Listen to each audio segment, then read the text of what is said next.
Here we are at Hendrick Motorsports in the museum talking to Jimmie Johnson, driver of the number 48 Lowe's Chevrolet. Thanks for sitting down with us. Yeah, no problem. So, you know, a lot of people talked about your last season and they said, well, the 48 was off, but you weren't really off. Do you think you were off? Did you have an off season last year? Well, I mean, the results, you know, got a pretty high bar there, John. It's true. It is true. We know what we're capable of, and the way I look at it, we were beat by our equipment. The 14 won the championship, and so there is a level there that we know we have the right equipment. It did win the championship, and I've spent this off season really trying to understand how I can do a better job and be a better member of this 48 team. Chad has done his searching as well. The guys have. We've had a ton of meetings, and really, you know, our sport is like so many others. It's about the people.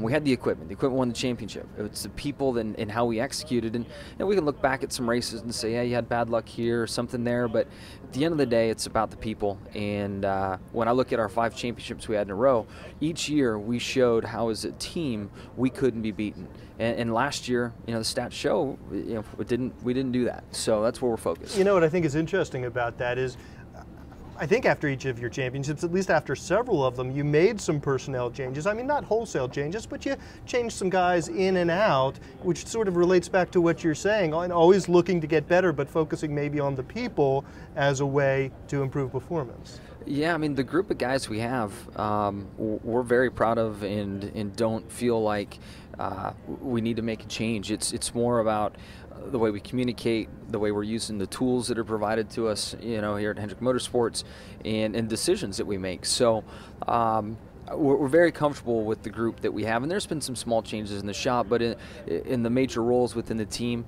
it's the same guys, and we know that if we're hitting on all 8 cylinders, we can win a championship again. Obviously a key relationship for you with Chad Knaus, your crew chief. You guys have been together for so long and a great relationship there. Has there been anything over the years that's changed in the way you communicate or the way you do things, or has it kind of been the same throughout your tenure together?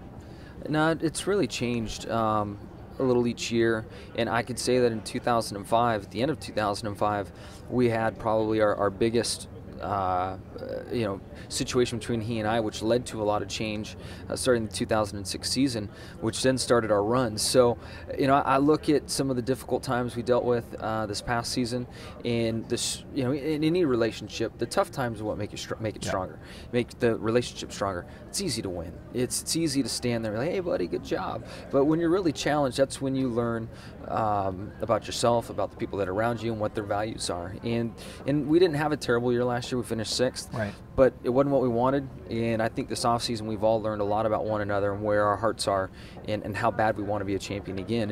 And I think it's going to springboard a lot of positive things for us. One thing I've noticed about your team, I'm sure all race fans have noticed it, is how good you guys are at making changes during the race, overcoming handling issues and getting better. I can remember a race at Dover, you probably remember this, where you're sharing a pit box at the beginning of the race and you ended up in the top 5 if not winning the thing. And there have been Atlanta a couple years ago in the chase is another example.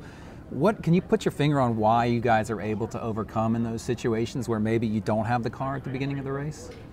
Yeah, well, it's been a great attribute for the team, and didn't know that we had it in us until we challenged it many times. Right. So, put yourself in that position. I hate to be in that position. Maybe you'd rather not find out. That's so true. But we have it, and that's been, you know, vintage 48. That's what the 48's about, and we'll continue to stay focused in those areas. So if we're having a poor day, to make the most of it.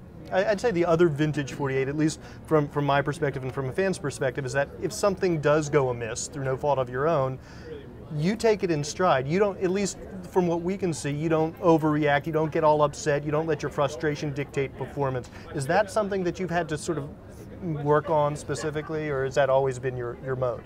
It's been more of my makeup over the years, and I have to say last year I was probably more affected by that than any other year, and that's an area of focus for me.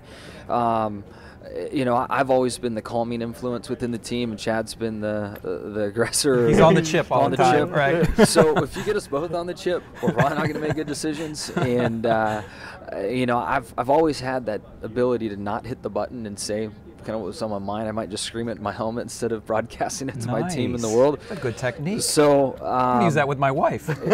Right? But you have to wear a helmet. You have to wear a helmet in order to do that, though. Or leave the room or something. So, exactly. In the pillow. The pillow. So I think that's an area where I didn't do my best last year in that area, and an area of focus for me going into 12. All right, Jimmie Johnson, driver of the number 48 Lowe's Chevrolet for Hendrick Motorsports. Thanks for your time. And still sir. the favorite, ladies and gentlemen. Yeah, absolutely. Rowdy.com. Say it like it is. Say what like it is? Rowdy.com.